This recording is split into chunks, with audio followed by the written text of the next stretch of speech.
Here is a question. Read it carefully and think about the answer. Let us solve it step by step. Let us begin solving this step by step. The structure shows a 5-membered carbocyclic ring, which is a cyclopentane-based ring. Moving on to the next step. Identify the degree of unsaturation within the ring. The ring contains 2 carbon-carbon double bonds, making it a cyclopentadiene, cyclopenta-1, 3-diene, skeleton. Moving on to the next step. A hydroxyl group, OH, is directly attached to one of the sp2 doubly bonded carbon atoms of the ring. Specifically, it is on C1, which is part of the conjugated diene system.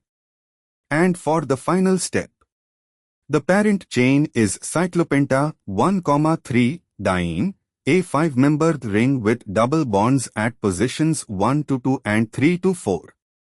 The OH group is at C1, giving the suffix -ol. The compound is therefore named cyclopenta-1, 3-diene-1-ol.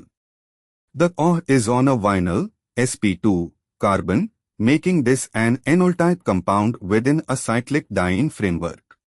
The lowest locants rule places the OH at position 1, with the double bonds at 1, 2 and 3, 4 positions, fully consistent with the name cyclopenta-1, 3-diene-1-ol. Therefore, the correct answer is cyclopenta-1, 3-diene-1-ol. The correct answer is shown on screen.